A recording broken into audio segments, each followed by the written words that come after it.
Greetings, superhero aficionados. This is Realmware. A while back, we told you guys that we were working on an exciting new thing. I guess is the best term. Something we wanted to do, a show, really, with somebody else. And we're getting closer to that. Finally, things got stopped, and now they're moving. Stop a little bit. Right now, they have their own show, or she has her own show. And we decided here, I decided, that we're going to do these things a little bit different than we originally intended until we get everything sorted out, squared out, figured out how we want to do things better.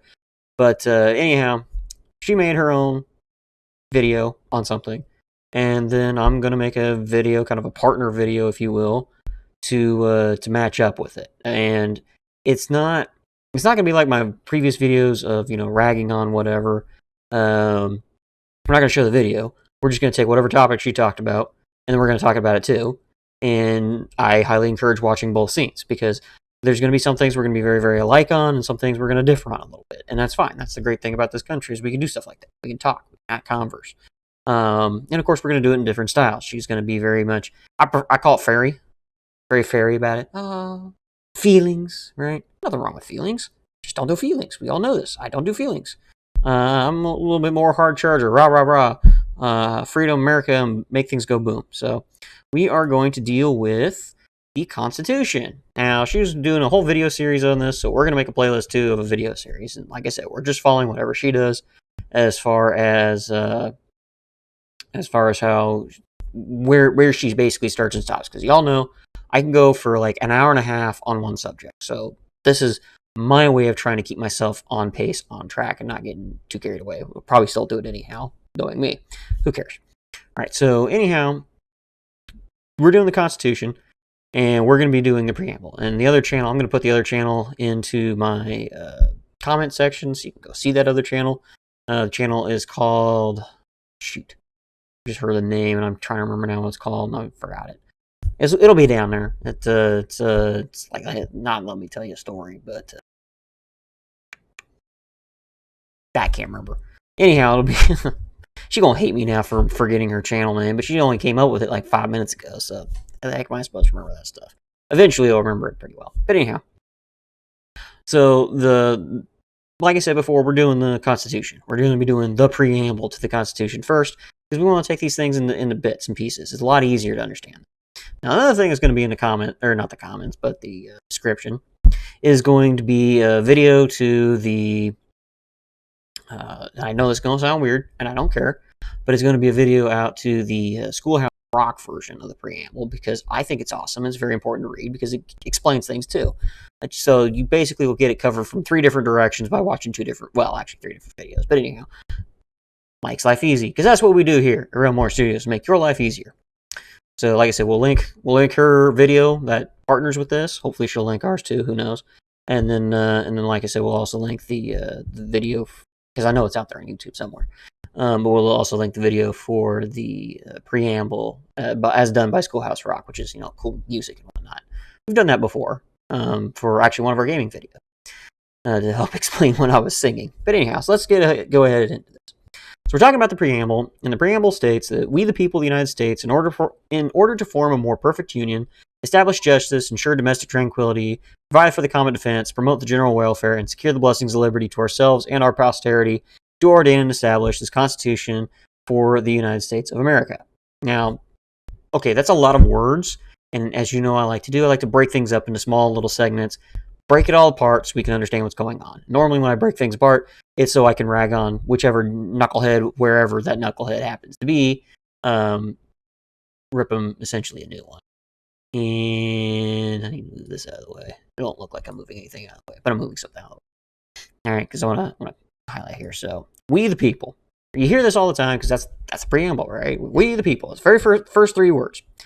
And the important part to remember about this part, the we the people, is the fact that all government, all countries, all whatever it is, right? Groups, organizations, small government, big government, whatever, they're all composed of people.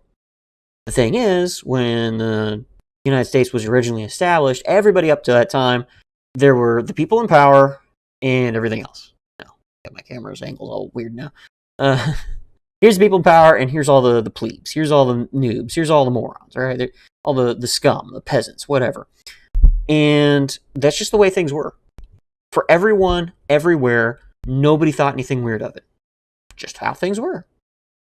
So here you come with these crazy farmers with pitchforks who decide, you know what, screw the British government. We don't want to be dealing with all y'all's mess because you're constantly causing problems for us.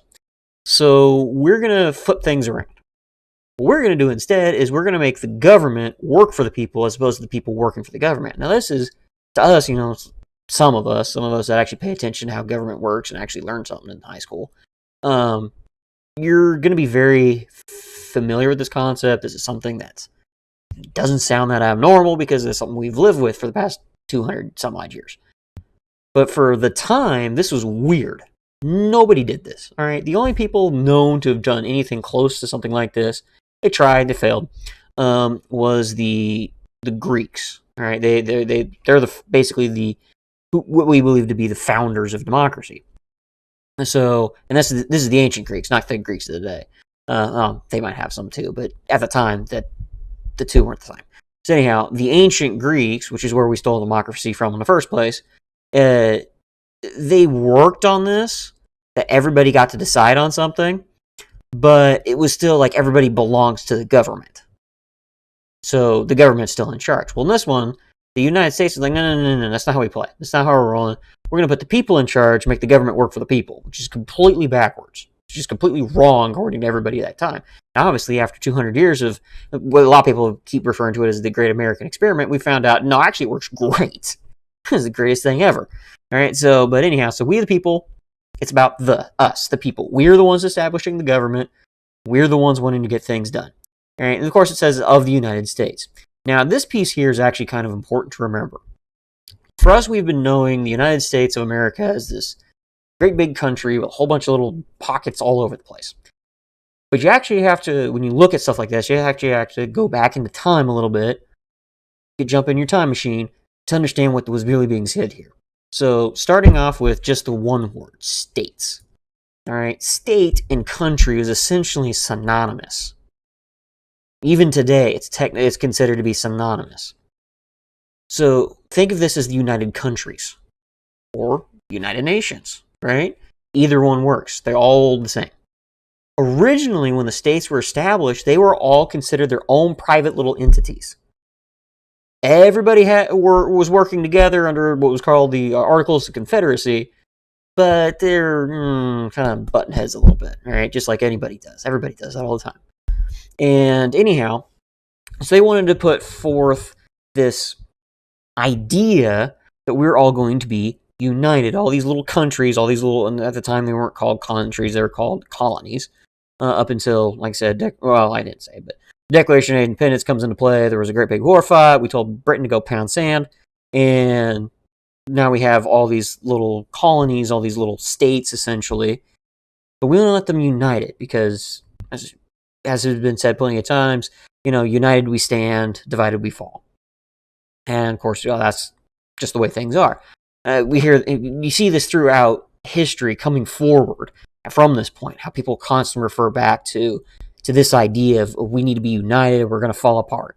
There was a line, I don't know how true the line is, but I think it's a pretty significant one if it is, out of the second National Treasure movie. He talks about the fact that up until a certain point in time, up until the war between the states, in fact, people referred to the United States as are. The United States are as opposed to the United States is. It was, even though it was the United States, it was still considered multiple countries all just working together towards one goal. And then after the war between states, it stopped being that, it started being all one. And that was kind of the goal that was coming on here, was we don't want a whole bunch of countries all running off doing their own things. We want them all working together towards a common goal. And I know that kind of sounds a little bit crazy, but really it is something good. Right? Think of it like a vehicle. Right? All the different parts of a vehicle all do different things. We want them to do different things. We don't want them all doing the same thing. Right? We don't want the engine doing what the tires do, and we don't want the air handler, air breather, or whatever, doing what the exhaust does. We want them all doing their different things. But they all have to work together in order to get the car to go forward. All right, so this is where the whole united comes into place. They're all united. They're all working towards the common goal, whatever the common goal is. And that actually gets established a little bit here. All right. Now, why are we doing this? We're doing this in order to form a more perfect union. All right.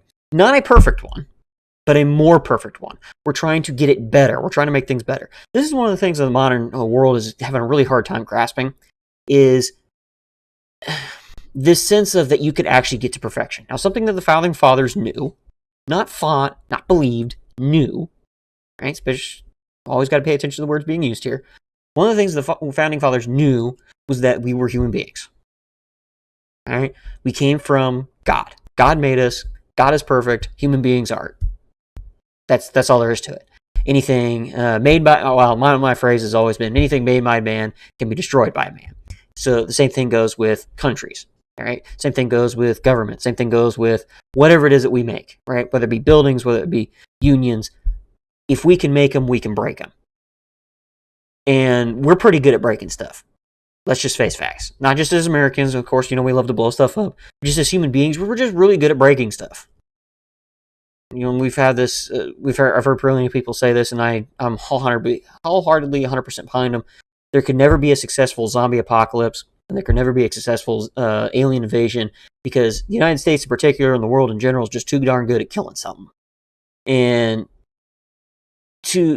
I bring that all up to say the fact that we're not perfect. We're so good at breaking things. We're so good at making a mess of things that we know we can't actually become perfect. It's just impossible. That doesn't mean we just give up, throw up our hands, and call it quits. No, we're working towards a more perfect union. We're working towards something better than what we already started with.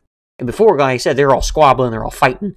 This is trying to get everybody together, everybody pitching in, and all helping out to get to the end. So we're working towards a more perfect union. Establish justice. Now, I know some of this may look a little bit weird as far as the formatting is concerned. For instance, we've got union, justice, order, all that's been capitalized. Now, some people will say, oh, that's just how they wrote at the time, or, that's just what it looks like with, handwriting, because whatever. But a lot of times, the words were capitalized for a purpose, for a reason. They specifically were trying to point out they want justice. And if you've seen any of my videos, you probably know I love justice. There's very few things as dear to my heart as justice is. Now, what is justice? All right? I did a whole video on this, or a blog or something, I don't remember, talking about justice versus mercy, how they're two sides of the same coin. And we won't get into all that all here, rehash it. But basically, justice is a balancing act. All right? When we're talking about before with governments, all right, with the previous governments, so they were to be the British government, the French government, the Chinese government, they call it that. All of them are, here's what the government wants, and the people are going to do it. However, there was also, here are the laws established, and if you break those laws, we need restitution. All right, so you steal something, you have to pay it back. You kill somebody, some people would be, we kill you, right? Eye for an eye type stuff. And the United States wanted to do something like that, but get it better, right? We wanted not just an eye for an eye mentality. We wanted actual true justice. We wanted an actual balance, all right? So, for instance, in other countries, if you freaking, was out there protesting whatever it is, and you're, saying well, not the United States. Let's go with Britain, because obviously the United States is just being born. Britain's, the worst place ever, and King George King George VIII, let's say, because that's who was around at the time, or King George III, or whatever, King George of whatever the grief, is the worst king ever, blah, blah, blah. You'd be thrown in prison for that, because that's treason. You can't do that. Well, the United States, we're like, well, we can't have stuff like that. That's just bad. We want an actual balancing act, right? If I say something mean and hurtful, does being thrown in prison, locked away, throw away the key, really balance the scales back out? No, not really. It's too much punishment for just an itty-bitty little crime or infraction. It doesn't balance. All right? There are some countries out there, the Middle Eastern countries, most of them Muslim, but there are a few, like the old Jews, I think, tried doing something similar. I can't remember. But anyhow, where the idea was, if you stole something, you chop the guy's hands off for stealing. Okay, sure, that'll stop them from stealing again. It makes it pretty obvious they stole, so everybody else knows they're a thief. All these things, but that's way too much punishment for not enough bad being done. So we wanted a balancing act of what justice deals with. Ensure domestic tranquility. All right? We wanted peace at home. We wanted to make sure that we're working well with each other. And here's the thing. It doesn't say domestic peace. It says tranquility, which in one sense is a lot like peace, but in another sense it isn't. All right? One of the things that is something that you're supposed to learn becoming a man, but of course people don't learn how to become men anymore, is that men can never be at peace. Ever. If they're at peace, something is wrong. And I know that sounds bad and it sounds awful, but that's because men, and I'm not saying humans, I'm saying men, males, adult males, are always striving to make things better. All right? They should never ever feel satisfied with the way things are. Right? Everybody has that with, well, that's just the way things are. Or that's just the way things is. That's just the way it is. That's what it is. It's just the way it is, or that's just the way things are, whatever. It's just how it is. Just deal with it. No. We're always in combat. Always, always, always. We've got to fight. So when it comes to domestic tranquility, we're still going to have that friction because we're trying to make things better, but we don't want to have it where we're fighting each other trying to get the job done. We'll fight other people. I think I've had this before in one of my previous videos about brothers. They fight amongst each other all the time. But it's not all that fighting is necessarily bad. Some of it is, especially if you're the mom. But some of it is actually kind of good because it'll help both of them become better. Both of them, they'll become, for instance, if you're wrestling around on the floor, you become better fighters. But if you're always got that need to fight, that need for combat, but then, of course, have it properly aligned so that you place that need at the for whatever the greatest good is, defending the family, defending your home, whatever, you're always trying to make yourself better at doing that. When we're talking about ensuring the domestic tranquility, what we're trying to do here is make sure that we're keeping the peace amongst ourselves, but not necessarily forcing everybody to just stop talking, to just stop being humans, essentially, right? We're not trying to stop that. We're just trying to get people to work together, again, towards that common goal, whatever the common goal is. Provide for the common defense. Now, one of the things that's kind of a big deal in this, especially in the modern world, is people will point to this line and talk about, oh, this means that we shouldn't get in fights with other countries, or this is what established the military. Well, technically speaking, all this dealt with was saying that the federal government's job was to make sure that everybody was protected from outside institutions, whoever that was. All right. Back then, of course, it's Britain. If Britain decides to get crazy, it's France. If France decides to get crazy, it's Spain. If Spain decides to get crazy, that was the kind of the militaristic idea behind the common defense. But the thing was, again, you're having multiple unions, or a union between multiple states. So it had to be something that everybody was going to be a part of. Everybody had to agree. Well, not really so much a common offense, but a common defense. So something that was hurting everybody, they needed to protect it, which is why you have militaries. Now, at the time, some places still do. It kind of transformed from the militia to what's now referred to as the National Guard. But actually, all states now have some form of National Guard, whether it be Army, Navy, Air Force, sometimes a mixture of those. But the common defense was originally established as using those militia to help, like basically they'd be called up, not just to protect the states anymore, but also to protect the entire Union.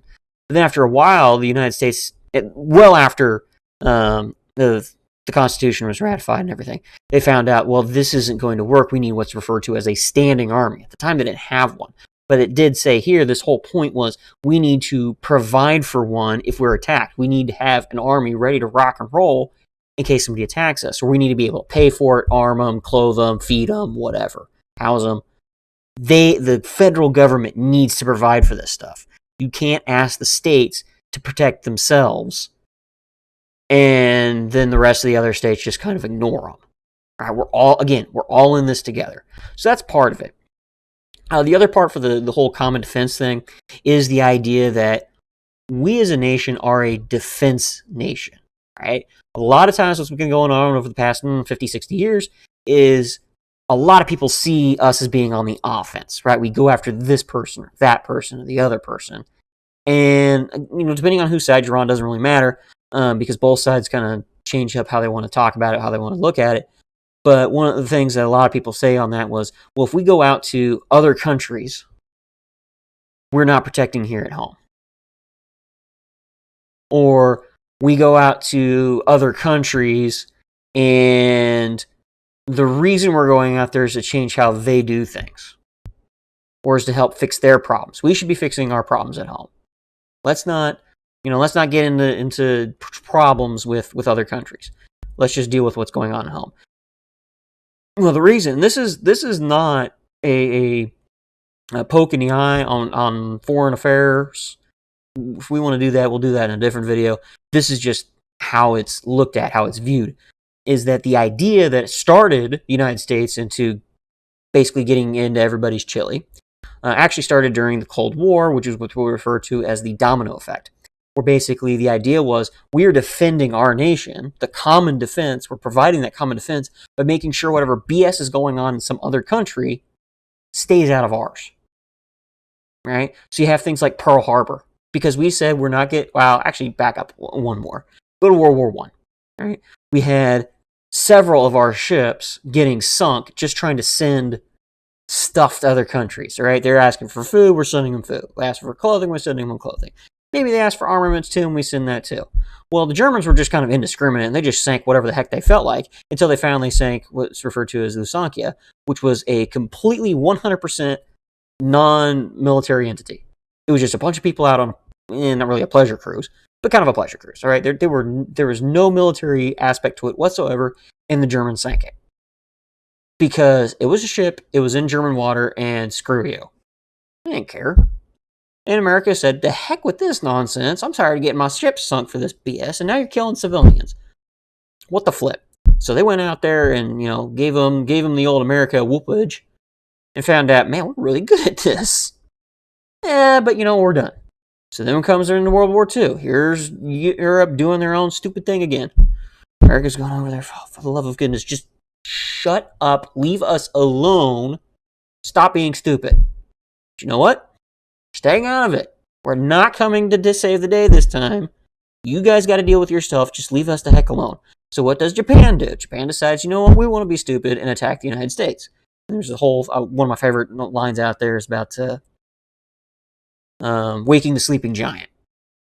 Don't wake the sleeping giant, because basically going to come up and swat you, and that's what happened, right? It took us a little bit to get going, but once we did, steamroll over everything. Just crushed. Germany, Japan, whoever. Italy, you're being stupid. Bah! There you go, one too. All right. At that point is when the idea for providing the common defense went from don't just, and this is referred to as the Monroe Doctrine, that we were only going to get involved in affairs that dealt in our side of the planet. All right, done in our hemisphere. That's what we were going to deal with. But after the world grew, essentially, technically the world didn't grow, but our aspect of it did. It was easier, faster to get to other parts of the world. The United States started to see, well, shoot, all these foreign things that shouldn't have been affecting us are now starting to affect us.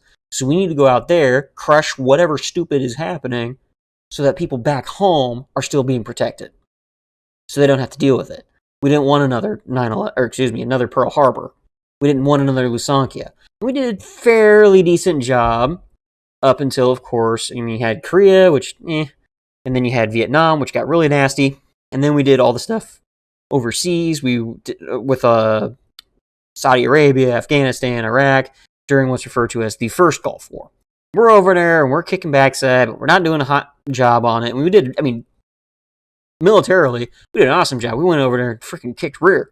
We showed them we were the best things that ever happened. Don't mess with us.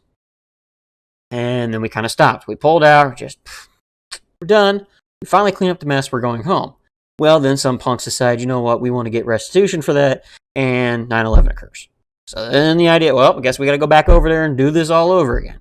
It's just going to be a cycle. Unfortunately, that's just the way things are. Again, I'm not saying good or bad, why it is the way it is. That's just the way people are seeing it. That's how it goes. But it is, again, the idea that this is being done for the common defense. We're trying to protect the people back home, the civilians, the citizens, the populace, whatever you want to call them. We're trying to protect them from outside conflict. We're trying to provide that common defense. So it's one of those things that get very, very tricky. Promote the general welfare. Now, this is not welfare of you don't work, so I pay you. All right, that's garbage. That needs thrown out. This means that everybody needs to be in a better place. All right, we shouldn't be having people living in gutters. We shouldn't have people, living in the streets, running around with holes in their clothes, eating bugs. We need to get people to a good place where people are healthy, where people are clean, they're living a good life. But we got to note the word promote, not enforce, not force, not mandate. It's promote the general welfare. Give them the ability, give the United States the ability, or the citizens of the United States the ability to make things better, make their own lives better, take out anything that, all the stumbling blocks, get rid of that junk, bring in anything that's going to help them out. Secure blessings of liberty. All right. Important word here. Blessings. Right? Blessings. Blessings from the Lord if you watch Monty Python or look at your memes. All right. Again, we have to remember that the people who wrote this document were Christian. It's what they believe. They believe in God, and they believe that what we had over here wasn't something to be taken for granted. It wasn't something that, we won through conquest and we're the greatest things ever and nobody could stop us, blah, blah, blah. It wasn't about us. It was about others. It was about doing what we were supposed to do. And even at the time, that wasn't necessarily an abstract idea, because think of the conquistadors. Think of the various people who came over to colonize the United States. Not really the United States, but the Americas, as was referred then. Right? They went out to colonize because they believed it was their tasking by God to do that, to bring everybody to God. Again, not going one way or the other, just saying that's what the people were thinking. So this idea here, this secure the blessings of liberty, right? We want to make a country that God is going to bless with liberty, which to most people it means freedom, and works well enough for me. But it's one of the things I always have to remind people about. When it comes to liberty, when it comes to freedom, it's not freedom to do whatever the heck you want. It's not freedom of, I get free food, I get free Wi-Fi, I get free whatever the grief. And it's also not, I get to do what I want as long as it doesn't hurt nobody else. If I want to go smoke dope, I can go smoke dope. Or if I want to drive 90 down the interstate, I can drive 90 down the interstate as long as I don't wreck nobody. Who cares? But that's not what it is, right? Freedom is all about freedom to do what's right. And at the time that this was written, that didn't need to be explained, because that's what everybody across the entire world thought of.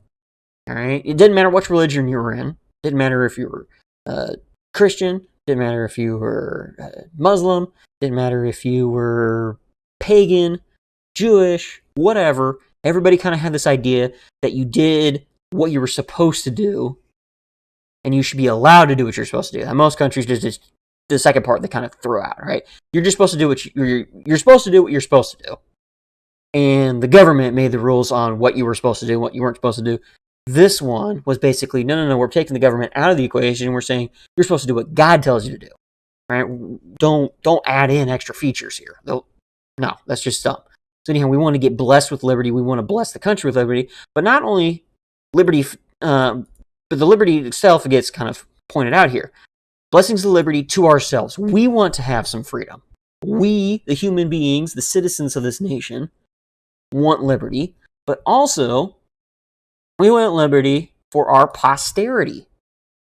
Now, again, we have to make sure we understand the terminology of the times. Right? For posterity, a lot of this kind of dealt with money.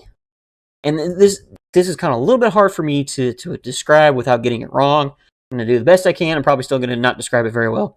But the idea was we want the country, when we were working with the country here, we want them to, for the liberty piece, we want the people to not have their goods restricted, their houses restricted. They're only allowed to do X, Y, and Z. Right? One of the things at the time of, again, the writing of the Constitution was that a lot of times you would have the government decide where you could build something. They would decide to what level you could build it. You can only have it so big. You can only have 2 stories. You can only fit in this 1 square block, whatever. It had to have certain this, that, and the other.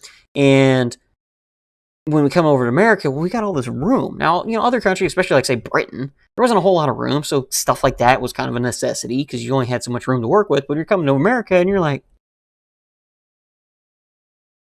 there's all room. There's all kinds of room. Let's spread out a little bit. The other thing, though, was we didn't want people getting in the way of making money. Now, I know that sounds awful, especially in, modern day, greed is the root of all evil. Whatever. I don't care. But it was the idea is if we let people do what's best for them and us, not just the one human being, but everybody around, they will do the best for everybody around. So, for instance, all right, one of the things I always like to remind people of is the reason that we are the greatest country in the world. There's no ands, ifs, or buts about it. We are. The reason that we are that is because we have the freedom not just to do what we want, essentially, if you want to go with that goofy, incorrect statement, but also we have the ability to do things without getting interference on whatever. We are allowed to experiment. We're allowed to try things out. I talked about this before, about the freedom to fail. We have that freedom to screw up, to mess up, to get things wrong so we can find out a better way. For instance, there was this one, I think he was on YouTube or something, or I know he put a YouTube video out eventually. There's a guy from Australia who sitting there thinking whatever goofy thoughts people think, and decides, you know what, I want to build a car that has 2 engines running simultaneously. And he's got this idea in his head of how it's going to work. People were telling him, you can't do that. It'll never work. There's haters everywhere. But then you have the government telling him, no, you can't do that. Full stop. We don't think it's going to work, so we're not going to let you even try. He's like, what? But I want to try. Let me give it a shot. Nope, can't do it. Nope, not going to let you do it. So he decides, screw that, I'm going to America. So he moves to America just to build the car. Because America's just like, well, that doesn't look like it's going to work, but go for it. Try. I want to see this mess. And he got the thing to work. It worked great. I mean, it was ugly as all get out. It looked like a go-kart, really. He basically just put 2 engines together, did some reconfiguring to get them to work right, so they actually worked the way he wanted them to and everything else. But there was pretty much the engine, the wheels, and someplace for him to sit, and the steering wheel, and that was pretty much it. There wasn't any frame or hood or headlights or anything like that, because he didn't care about any of that. That was all just, paint. Icing on the cake. He wanted the actual components to work right, and he got it to work right, because we have the liberty to push ourselves to our limits, find where those limits are, and then find out a lot of times that those limits are actual limits. They're limits we put on ourselves. So we're supposed to have the liberty to do things like that. And again, it's not all about the money, but it kind of relates to that, right? Again, something like that, if he's out there making some 2-engine vehicle, don't make that so that you can start running over people. Don't make that with the sole purpose in life of trying to destroy the country or something crazy. But if you're just doing that because I think it looks cool, go for it, right? And that's kind of where that line between doing what you should and doing what you want kind of gets blurred. And when you bring these two together, the idea is that when you have a right and a wrong, and again, at the time that this was written, there was a right and wrong. Nobody questioned it. This is right, this is wrong. Just is. When it comes to a question of right and wrong, we give you the freedom to do what's right. When there is no question on right or wrong, when, if you decide if you want to go to work, you want to do it by walking, biking, or taking a car, right? None of those are a wrong answer. We're going to let you have the freedom to make your decision on that. You do whatever you want on that end, because none of them are bad answers. None of them are morally wrong. That's the freedom we're supposed to have. All right, and then the final line. Do ordain and establish this Constitution of the United States of America. All right, a little bit long. Obviously, the United States of America, that's the country. We're creating the Constitution. But what we're doing is we are ordaining and establishing it. We, the people, again, going way back here, we the people, we're going to skip everything else. We the people ordain and establish this Constitution. That's all the preamble is saying. All of this is window dressing. All this is the stuff that we need to make this thing do. This is the idea we're trying to work for. This is the main points of this document. But the reason we're doing it is we're trying to ordain and establish a constitution. Now, were there other constitutions before this? Absolutely. One of the most famous ones previous to this is referred to as the Magna Carta, which was kind of getting to where we wanted with the Constitution, but wasn't quite there yet. All right. Now, we're establishing a constitution, not only to establish the Constitution, but also to get the United States really going. Okay, technically the United States was already there, but it wasn't there. I mean, it was official, but it wasn't official. Kind of think of it like when a baby is born, right? The baby exists, but the government doesn't know the baby exists until you fill out all the paperwork. Here's the birth certificate and all this BS. Now, granted, it's for like, I don't know, in the modern world, about 10 minutes, but it is one of those things that the United States was there, all right? The United States is born in 1776. The Constitution wasn't actually written until 1783, and then it actually took several years after that to get ratified, because there's this whole, we had to get 7 of the 13 states to agree with it, and of course they wanted this, and then they wanted that, and it took a little while. But anyhow, it did take some time to get all that done, but technically the United States was still there, it just wasn't united. It was just states. It was the states of America as opposed to the United States of America. So a little nitpicky stuff. But, birthday America still July 4th, 1776. I don't care who you are. Especially those freaking 1619 jack wagons.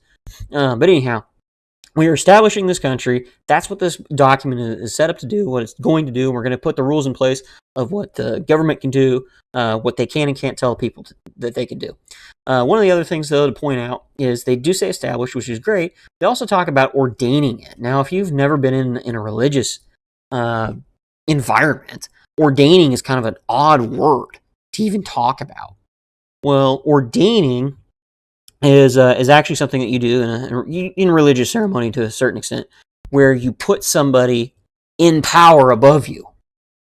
Now, this is kind of an odd concept. Most people, you don't put somebody else in power over you. You take the power for yourself. All right. So, like for instance, kings. Think about kings.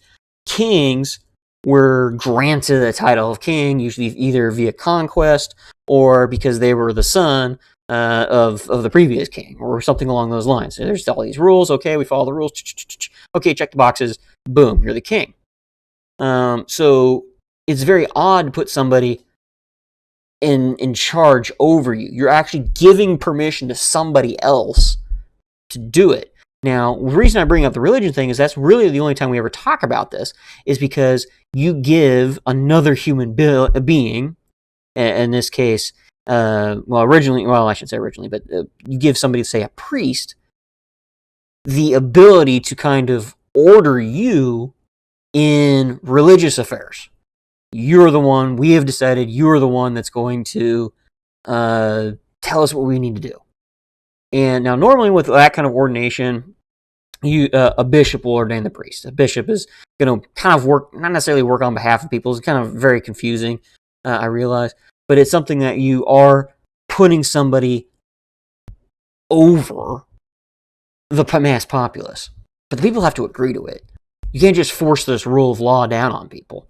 For instance, anytime you ordain a priest or ordain a bishop in a religious ceremony, especially in the Catholic Church, you don't do that behind closed doors. It's got to be in front of everybody. Everybody's there. Everybody's there watching.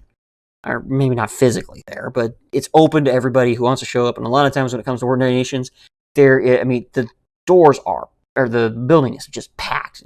Got people standing outside because everybody wants to come see. First off, because it's kind of rare anyhow, but they want to see their friend, their neighbor, their sibling, their child, whatever, become that person. But then there's other people out there who just want to see who the new priests are or who the new bishop's going to be. They want to be there for it because it's a big deal. It's a really big deal. So something like this, you're really saying we're going to put this government in place over us. We're giving them the power to govern us. But again, it's to govern, not rule. You have to be very careful with that.